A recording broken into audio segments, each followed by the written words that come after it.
Hello my friends, I'm so glad you came back. Now I want to remind you that this is a two-part lesson.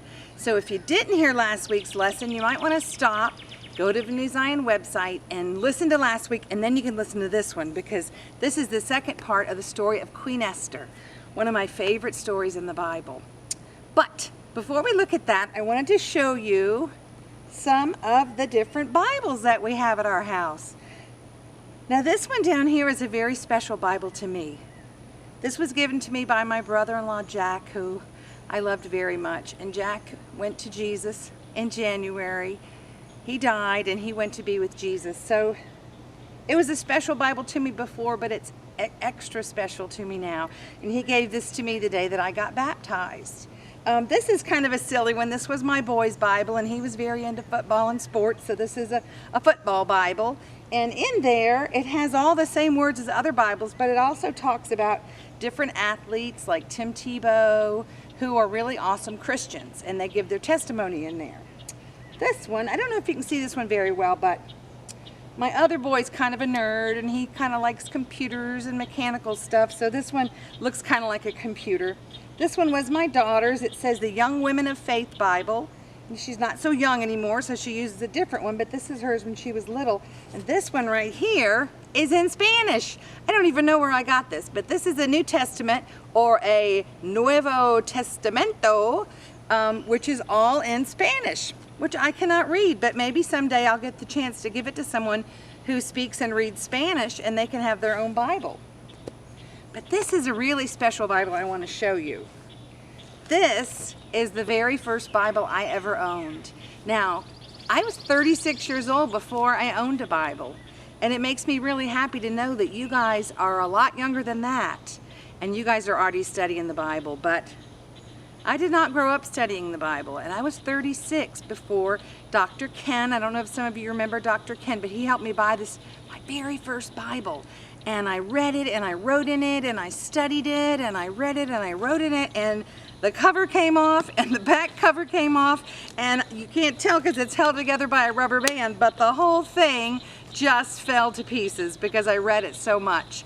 And you guys who were in my class, you know the Bible that I use now doesn't look much better than this, and it's my second Bible.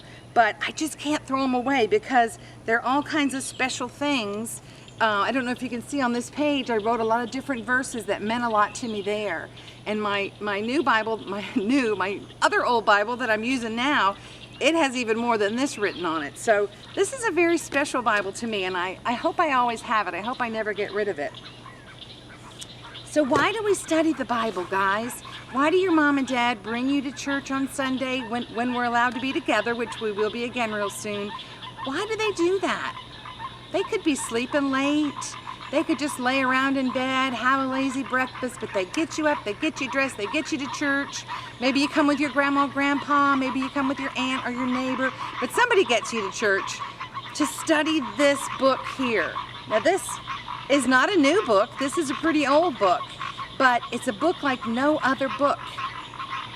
It's never going to get old. It's always going to be important to what's going on in our life right now. And we're going to look at a story that happened a long time ago, but there's still a lot of things that God can show us and can teach us through the story of Queen Esther. And again, we began the story last week, so I'm just going to remind you, last week we met a little girl. Her name was Esther, and she was an orphan, which means her mom and dad had died. She didn't have a mom or dad. And she was being raised by her cousin Mordecai, who was much older than she was, but he loved her and he took really good care of her. And if you remember, she was a Jew. She was one of the chosen people. We call the Israelites, or the Jewish people. And she was chosen to be the new queen. She couldn't believe it because she never felt like there was anything special about her, but here she was. Now she was the queen. She was what every little girl wanted to be. So we're going to pick up that story, and if you remember, there was a little something at the end of last week that kind of seemed like it didn't have to do with the rest of the story, but in that part, Mordecai, who's Esther's cousin, was sitting by the big gates that go around the city, the king's gates, and he heard two of the guards talking, and what they were talking about was killing the king. And he let Esther know about that, and Esther let the king and his good guards know about it, and they stopped them. So that was kind of like a side note, like why is that even in the story? Well, you're fixing to find out why. So, we're going to meet a new character this week. His name is Haman, and Haman is a bad guy. He's not a good guy. So Haman became very important in the kingdom. He was kind of right under the king. He was in charge of a lot of people. He was very important, but he wasn't as important as he thought he was. He thought he was very, very important. He thought he should be like the king. And when he walked through the streets, Haman wanted all the people to bow down to him. Now, he wasn't the king, so you shouldn't bow down to him, but all the people would do it because that's what he wanted, and he was important, and he was very powerful. So they would all bow down. Well, Mordecai would not bow down to him because he wasn't the king. So Mordecai did not bow down to Haman, and that made Haman furious. So Haman decided he was going to have him killed. He was going to trick the king into killing Mordecai. And it wasn't enough just to kill Mordecai. He decided he was going to kill all the Jews. It would be like if somebody from New Zion did something terrible to somebody and they said, we're going to kill everybody at that church, not just that guy. So Haman built a gallows. He built this big structure, and on top, he was going to hang Mordecai and kill him. He built it right in his backyard.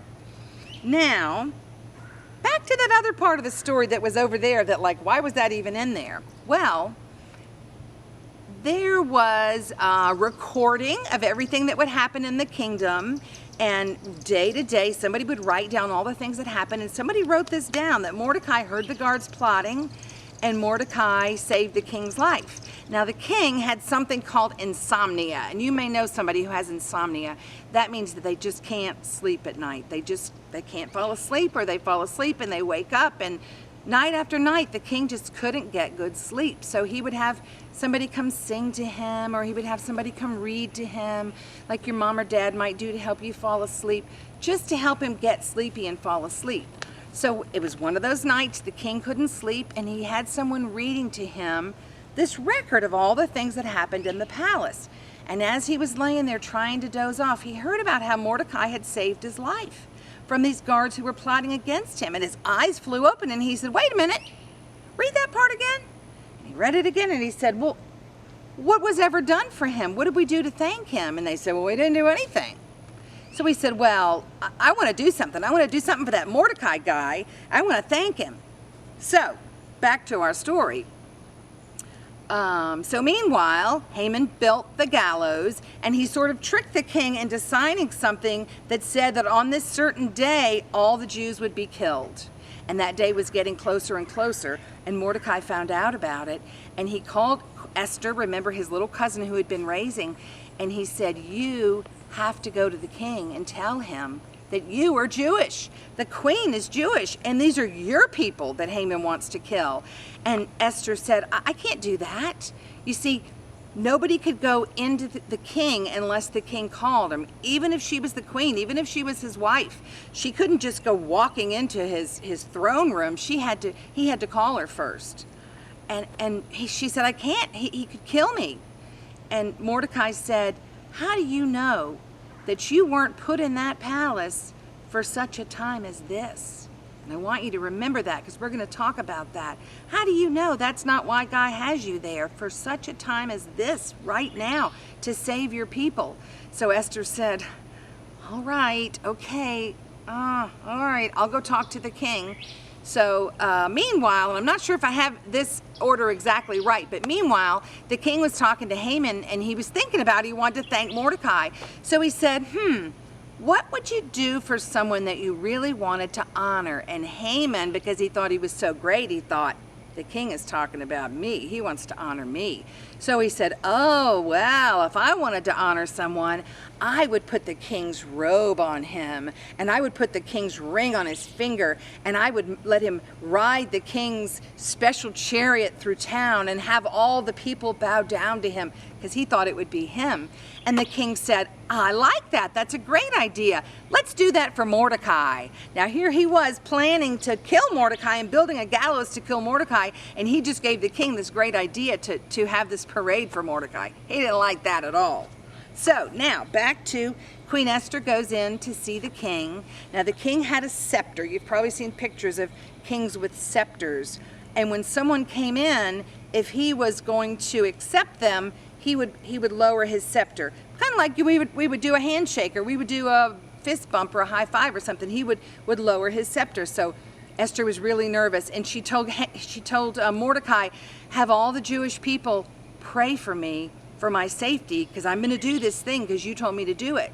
So she went in, and as soon as he saw her, remember, he loved her so much, he lowered his scepter. And he knew she wanted to ask him something, and he said, Esther, ask me for anything you want, up to half of my kingdom, and I will give it to you, because you give me so much pleasure. So she said, all I want is for you and Haman to come to dinner with me. I'm going to make a dinner, and I want you and Haman to come. Well, Haman really knew he was important then. And he went home and he told his family all about it. All the queen wants is to have dinner with me. He thought he was the greatest thing. So she prepared a beautiful banquet, and Haman and the king came, and they ate and they drank and they feasted, and there was probably music and dancing. And at the end of the meal, the king said, Queen Esther, ask me for anything you want, up to half of my kingdom. And she said, all I want is for you and Haman to come to another feast that I have for you. So she did it all over again, and Haman he was puffed up. He thought he was just all that. So it came to the second banquet, and food and drinking and dancing and music. It was beautiful. And at the end, the king said, Esther, ask me for anything you want, up to half of my kingdom. And she said, let me make sure I get it right. She said, if the king is pleased with me, spare my life and the life of my people, because we have been sold to destruction and death. And the king says, who is the one who created this plan? And she said, Haman. It was Haman. So you remember that gallows that Haman built to kill Mordecai? Guess who got killed on it? Haman. Haman got killed on the gallows that he built to kill Mordecai. How you like that? And then the king, now, he couldn't just take away the law that he had made, that all the Jews were going to be killed on that certain day. But what he did was he made a second law that the Jews would be allowed to defend themselves. And the people that were going to come and fight against them, when they heard that, they thought, yeah, maybe we won't go fight them after all. So really nothing much came of Haman's plan.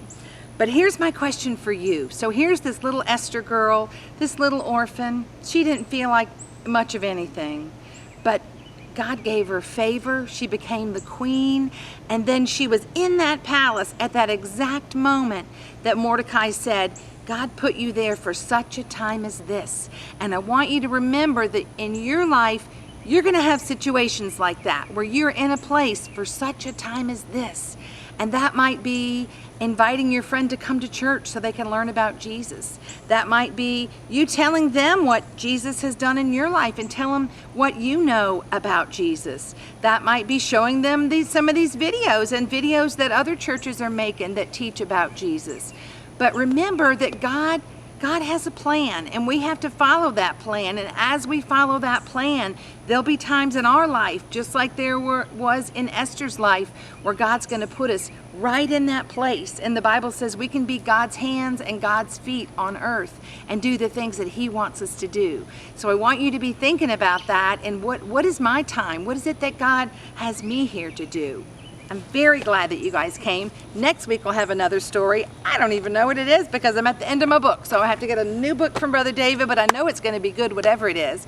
And I want you guys to come back. And I think we'll get to see each other in person pretty soon. I love you. Bye.